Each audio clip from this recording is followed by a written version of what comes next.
avec ce qu'a dit Emmanuel Macron dans son discours. Exportation de la médecine, de la santé, du système sanitaire français. Emmanuel Macron, l'exportation de la santé, des services de soins, etc. Donc, c'est le marché de la santé, le marché, sont les soins qui seront ouverts à l'intervention des étrangers en Algérie. C'est-à-dire les médecins français, allemands, espagnols, il y a le problème de langue, il y a le problème de Tamazir. Les médecins cubains qui travaillent déjà en Algérie interviendront plus souvent en Algérie et ils seront payés. Bon. Est-ce qu'il y aura un peu plus, beaucoup plus, de malades algériens qui seront transférés où? En France? C'est une hypothèse plus que probable. Pourquoi? Parce qu'il y a des conventions entre les deux sécurités sociales. L'assurance maladie. En parlant de sécurité sociale et d'assurance maladie, ça veut dire que c'est le système de l'assurance maladie en Algérie qui sera complètement démoli. Okay. Ça, c'est un côté. De l'autre côté, vous avez tous remarqué l'absence du FMI et de la Banque mondiale dans l'APS, hein, pas dans les journaux, hein, pas dans les journaux, dans l'APS. Ça veut dire qu'en arrière-plan, ils ont ordonné ce qui est appelé en économie, là, du mal, hein, ils ont imposé le processus d'extraction de la valeur. C'est-à-dire en Algérie, pour décharger le système sanitaire public, on envoie des malades vers le privé. Ça se fait. Quand j'étais en Algérie, je l'ai vu.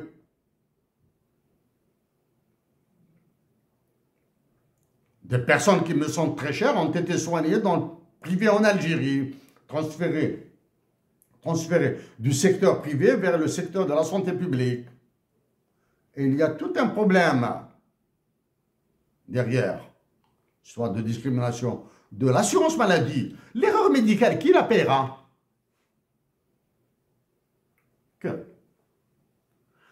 Chers compatriotes d'Algérie, vous qui êtes intéressés par l'économie de la santé, etc., je vous recommande de lire les livres, les derniers ouvrages publiés par deux économistes, une américaine et une anglaise. L'américaine, c'est Stephanie Kelton, et l'anglaise, c'est Mariana Mazzucato. Hein. Son nom fait italien, mais elle est anglaise. Elle intervient même aux États-Unis d'Amérique. Ces deux économistes, de mon point de vue, sont bien placés pour recevoir le prix Nobel d'économie dans le très court terme. Donc, le FMI et la Banque mondiale, en imposant ces processus dits d'extraction de la valeur, ils imposent aussi ce qui est appelé très simplement l'externalisation des soins. Je reviendrai sur la santé, hein, avec des chiffres de la santé.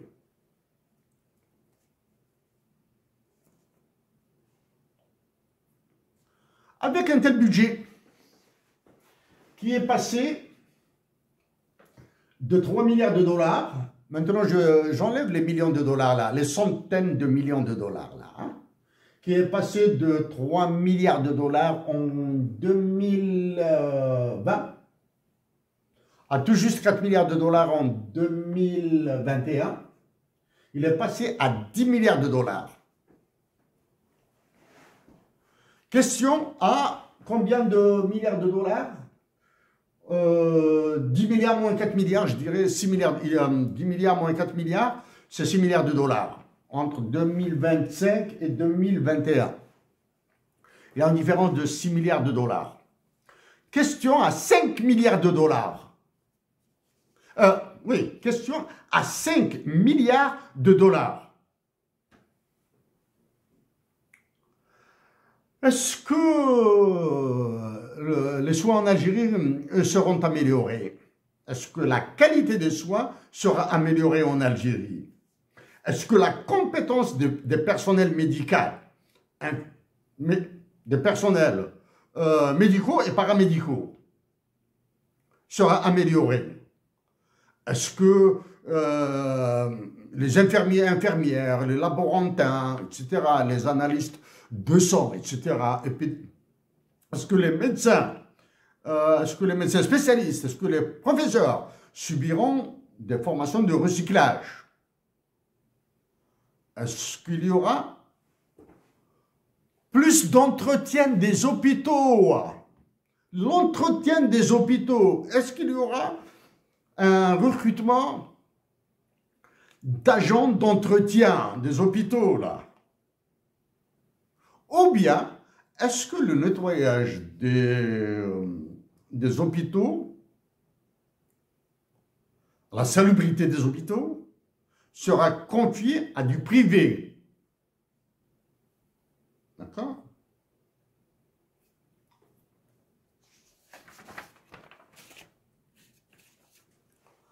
Maintenant, je reviens à la santé.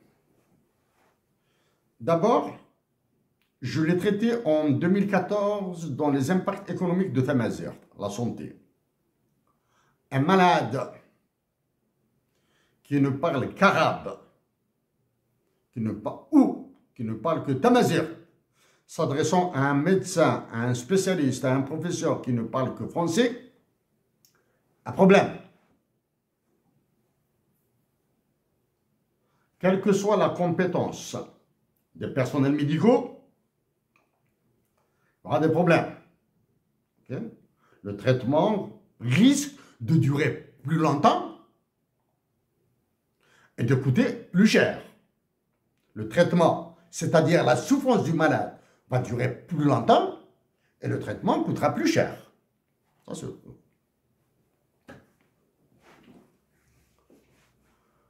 Est-ce qu'un droit des malades existe en Algérie?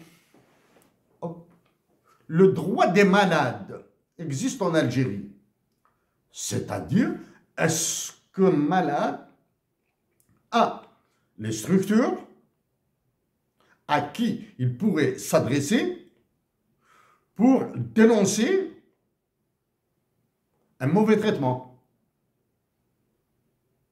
Ou bien pour dénoncer un mauvais traitement au sens où des soins lui ont été refusés, ou bien de mauvais soins lui ont été appliqués. Le droit des malades. Il y a assez longtemps, dans un cadre strictement théorique, je l'ai dit et je le répète. Je l'ai dit en 2018, quand les médecins, quand les personnels médicaux ont fait grève. Il y a eu une augmentation des salaires pour tous les médecins spécialistes, professeurs. Il y a eu une augmentation des salaires pour certaines catégories, pour une catégorie du personnel médical. Ce qu'elle est mérité. Ce qu'elle est mérité. Voilà. Dans un cadre très théorique, très théorique, à l'Université de Montréal. J'ai travaillé sur le programme québécois, provincial, de la subvention, subventionnée, la fécondation in vitro. Il a été mis au point, mis en œuvre plutôt, ensuite il a été suspendu. Il fallait voir ce que son abolition, sa suspension, sa suppression était économiquement défendable. Ça, c'est le truc. Ça, j'ai travaillé dessus. J'ai vécu une partie, quelques années en Ontario.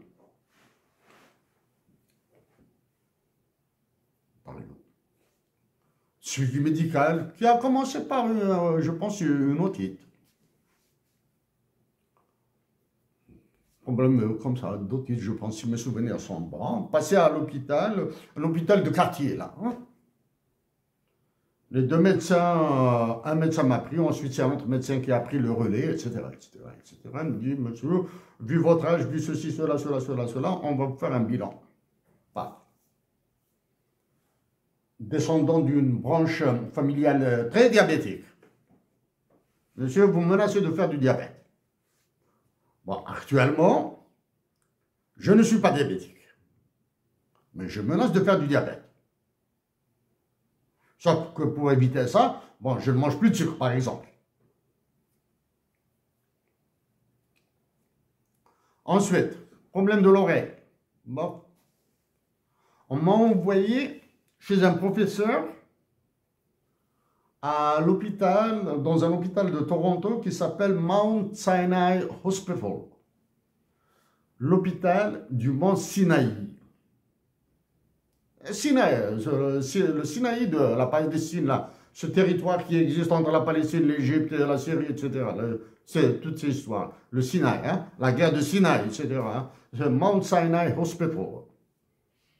N'empêche ça, bon, rien de grave, monsieur, un petit traitement de rien du tout, je suis parti là. En Ontario, depuis que j'ai commencé à être pris en charge par la santé publique de l'Ontario et pas du Québec. Le Québec était un autre cas. Je dirais deux mots. De l'Ontario. Des appels téléphoniques, des lettres, des emails hein, me sont envoyés pour détection du cancer. Là, vous partez dans un hôpital Intel ou bien dans une clinique, un hôpital privé, public ou privé. Hein. Intel, vous allez subir ça. J'y vais. Merci. Oh. Ça, c'est un truc. Fumeur, j'ai bénéficié d'un programme de sévrage du tabac qui n'a pas marché. Donc, mais c'est de ma faute. Mais gratuit. C'est-à-dire, on payait, du moins on payait, on ne donnait pas de l'argent, mais on me donnait des produits médicinaux qui coûtaient plus de 50 $ la boîte pour que j'arrête de fumer. Ok. C'est vrai que je fume beaucoup moins qu'avant. Ça, c'est pour éviter que je développe un cancer. Parce que quand je développe un cancer, je m'autodétruis, mais je détruis aussi le système de santé. Au lieu de soigner des malades plus importants, ils vont prendre en charge pour une maladie chronique et évitable. Est-ce que ce genre de programme existe en Algérie? Bon. Je commence à tarder là. Pour le Québec, je l'ai dit et je le répète, une fois pris en charge par les médecins ou les médecins spécialistes, c'est impeccable. Une fois pris en charge. C'est la suite qui devient moins impeccable. Si on vous recommande certains tests, certains examens plus pointus.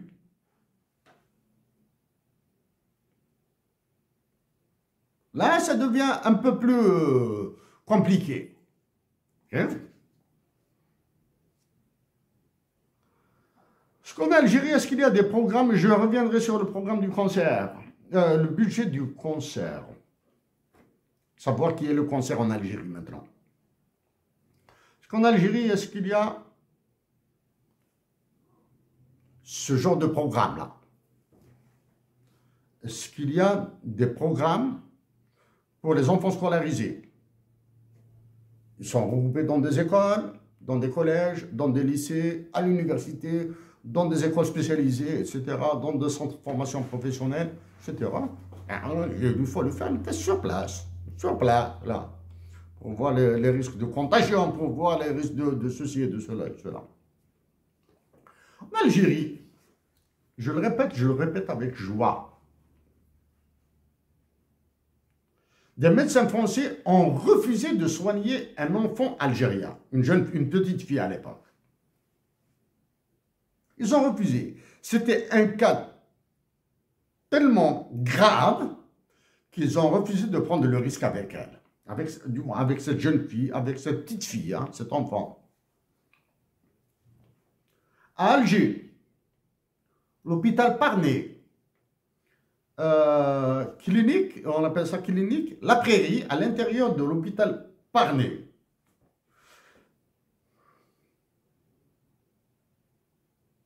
Le nom.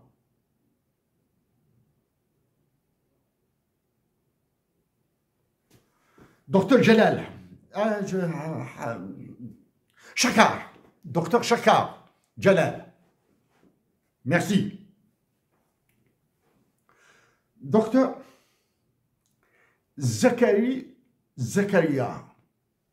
c'est docteur spécialiste en pédiatrie. Merci, merci.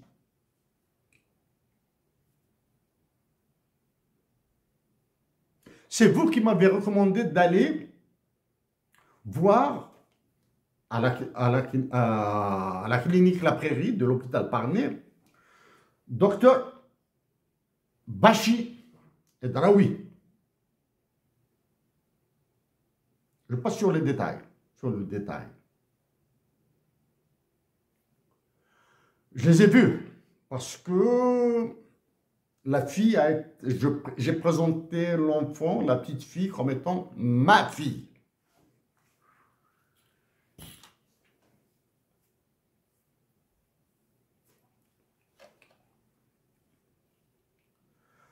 Docteur Bachi, docteur Draoui, grâce à Abdrahman Taïbi,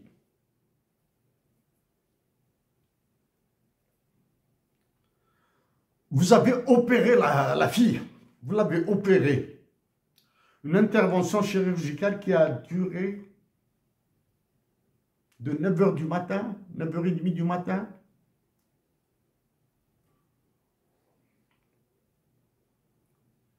jusqu'à 15h30, 16h, 15h30, 16h.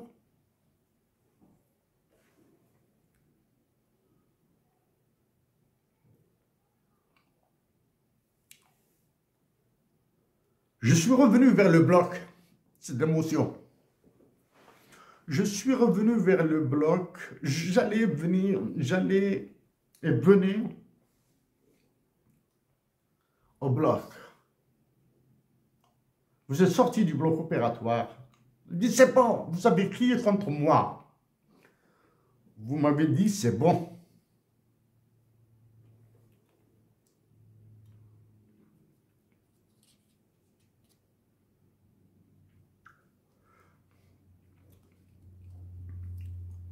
J'ai rien dit. Je suis parti voir l'anesthésiste en chef. L'anesthésiste qui s'est occupé, je m'excuse, j'ai oublié son nom. Demandez s'il vous plaît, est-ce que l'enfant est vivant? Il m'a répondu oui. J'ai fui l'hôpital. J'ai été voir les parents de l'enfant. Elle est vivante, elle est opérée, elle est vivante. Et j'ai fui. À toutes ces personnes que je viens de citer, vous avez fait un travail formidable, merveilleux, magistral, professoral, divin. La fille est devenue maman. Maintenant, la fille est devenue maman.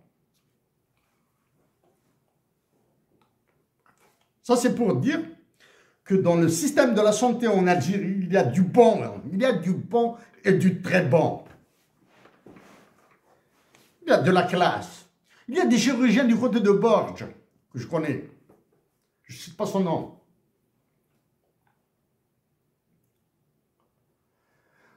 Lui aussi, il fait des merveilles. Bref, je passe. J'ai donné un coup de main, je le répète, je l'ai dit en 2018. J'ai donné un coup de main à l'équipe de chirurgiens du professeur Meraji Boussa de l'hôpital de Kouba. Je le faisais après mes heures de travail. Sur certains chiffres, analyse de la chirurgie laparoscopique à l'hôpital de Cuba.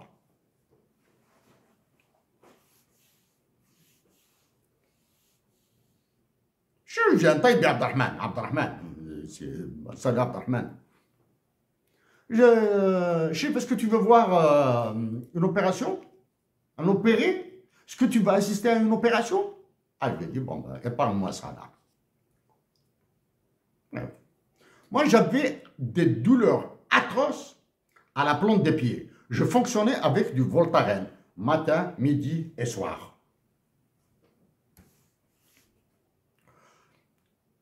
L'équipe de chirurgiens devait voir le professeur Meradi Boussad.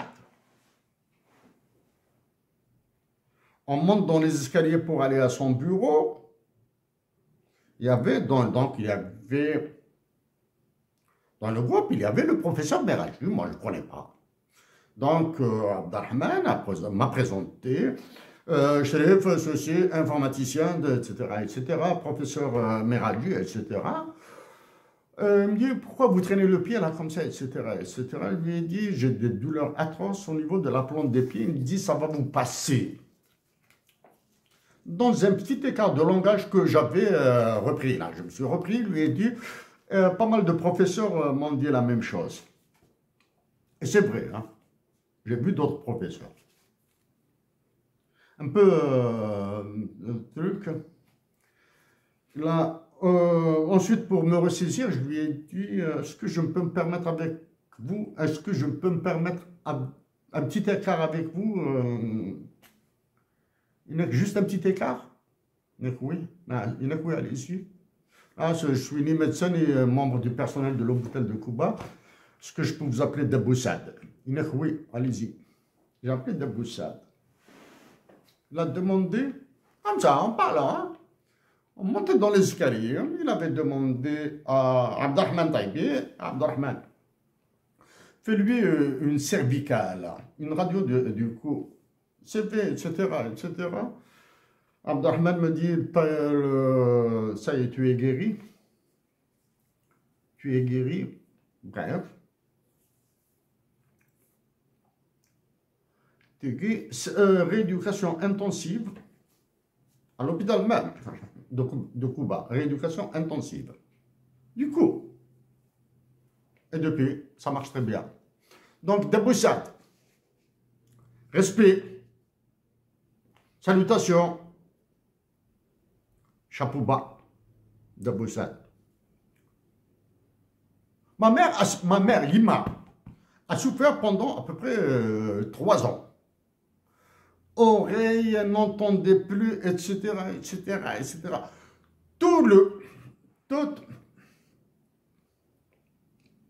Toutes les analyses possibles et imaginables lui ont été faites. Diagnostic impossible. Professeur, médecin généraliste, médecin spécialiste, des professeurs, etc.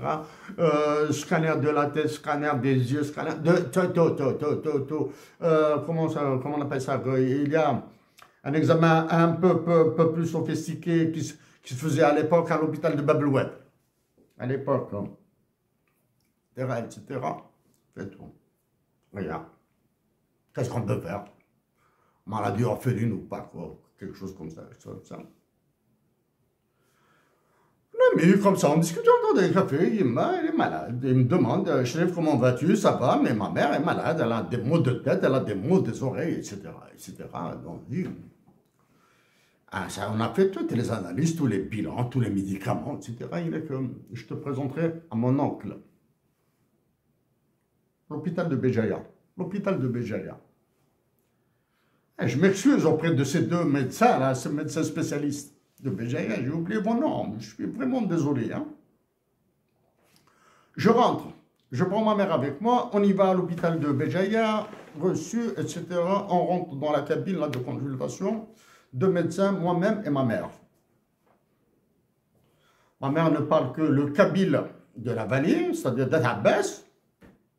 Les deux médecins ne parlaient que français. le vocabulaire, le dialecte bougiote. Moi, un traducteur, interprète, je parle le kabyle d'Abbas, un peu de français, etc. Allons-y. Fais-la parler. Chérif, les deux médecins spécialistes que je salue du fond du cœur. Chérif, fais-la parler. Il parle de n'importe quoi, parle en arabe, en kabyle, en français, etc., etc. On parlait de tout. Des amours du imam avec mon père, toutes les salades, toutes les salades dont ils ont passé, ce qu'elle allait leur offrir, etc. Offrir s'ils venaient chez nous, etc. Le qahwa, le maqroud, etc. Sexo, aghroum, lahmis, je ne me souviens plus des mots là. Les médecins, les deux médecins spécialistes souriaient, riaient, etc. Chérif, continue à la faire parler et tu fais la traduction. Imam s'est senti à l'aise, elle me dit, ami, dis-moi.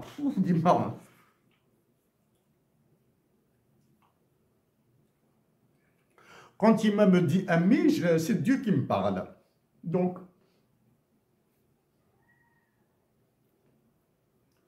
ami, Inassem, à chaque fois que je fais la traite de la chèvre, on avait une chèvre à la maison, à chaque fois que je sortais de l'écurie, j'éternue. Chaque fois, elle éternue.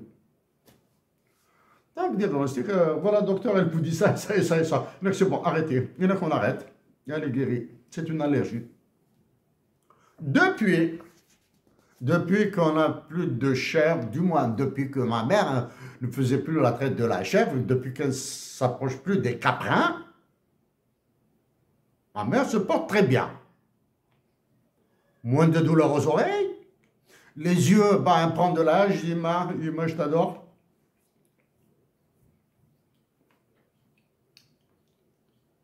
Ima, ta bénédiction pour tous.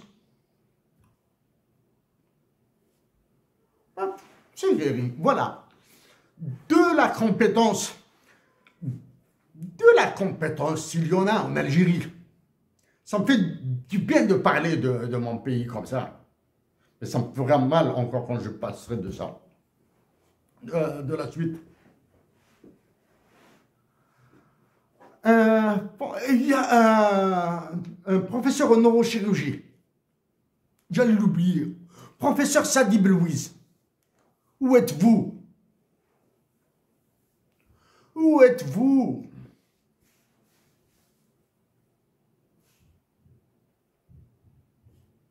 Les Algériennes et les Algériens qui sont malades ont besoin de vous et de toutes ces... ont besoin des compétences comme la vôtre, de la compétence de tous les médecins spécialistes et professeurs que j'ai cités. Ils ont besoin de vos compétences. La nation algérienne, elle souffre.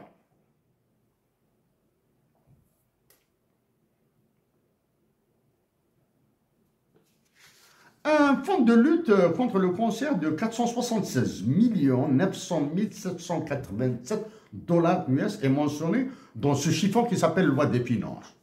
Je suis heureux en deux fois. Je suis heureux.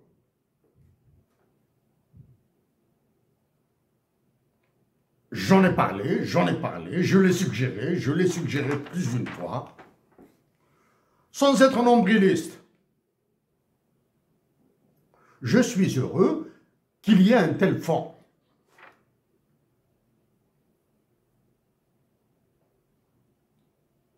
L'idée de suggérer un fonds pour le cancer est venue plus de ce que j'apprends, de ce que je connais ici au Canada.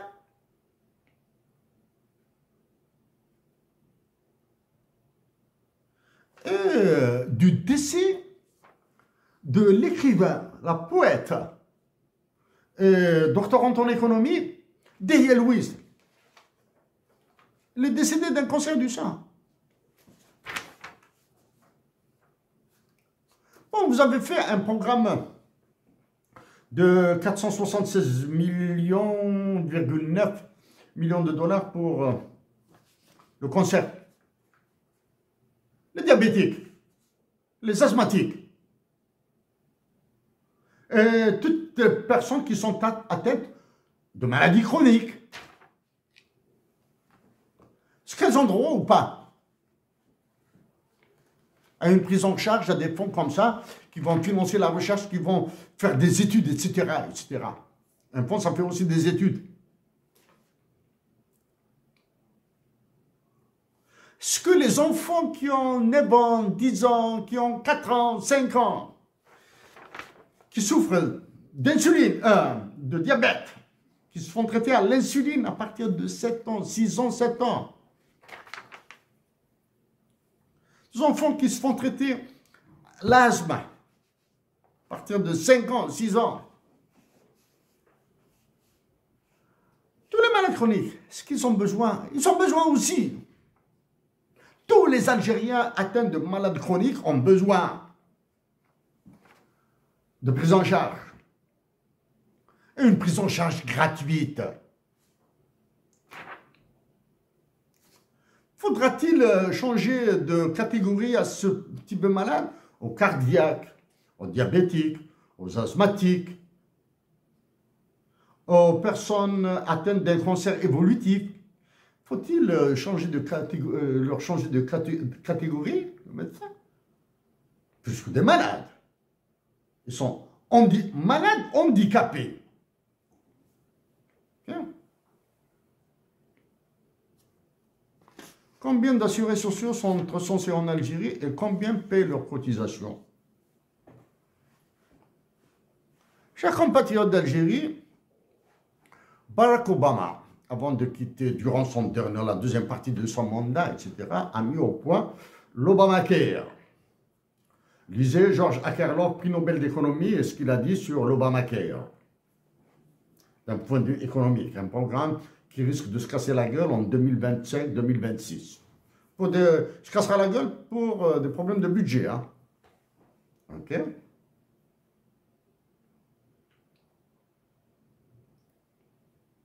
Lisez tout ce qui se dit sur le NHS, le National Health System, en Angleterre, en Grande-Bretagne.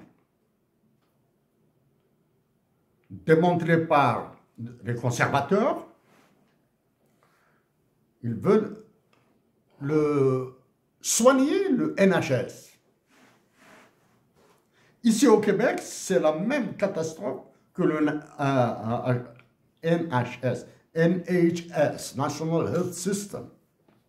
Ils viennent de privatiser une bonne partie, d'externaliser une bonne partie des services de la santé publique au préfet d'une agence dans laquelle vont s'immiscer d'autres. Quelque chose peut-être maintenant d'un peu plus très général, de très théorique. Est-ce que les hôpitaux algériens deviendront des organismes à but lucratif? Hein?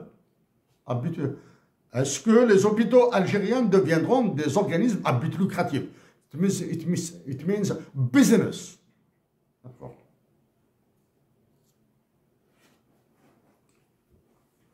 À tous les médecins spécialistes, à tous les économistes, ceux qui font de la politique rattée. Hein?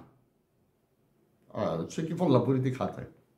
Est-ce qu'il y a un marché de la santé en Algérie? Est-ce qu'il y a un marché des soins en Algérie? Le marché des médicaments, il existe, il est là, il est désastreux, il est criminel.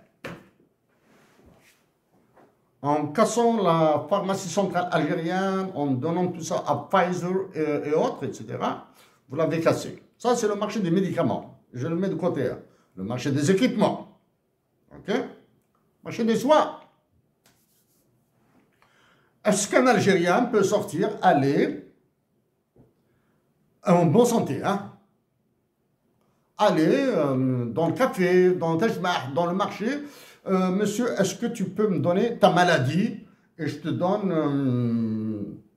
1 million de dinars. Je te paye 1 million de dinars. Donne-moi ta maladie, je te donne 1 million de dinars, etc. Et moi, je vais me soigner, je vais partir me soigner. Oh, où est-ce que tu vas te soigner? Ça, c'est mon affaire. Non, il n'existe pas. Ça n'existe pas, ça.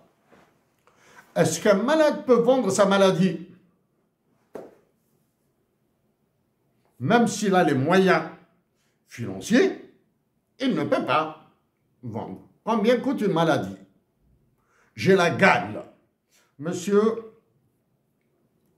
je te donne 2 millions de dinars et tu me prends la gale. Ça existe. Est-ce que c'est possible? Oui.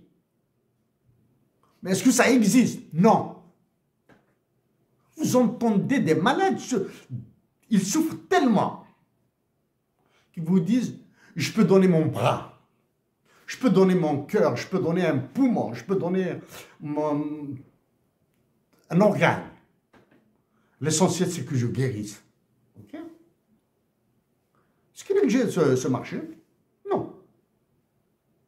Il n'existe pas. Il y a un aspect que je ne toucherai pas.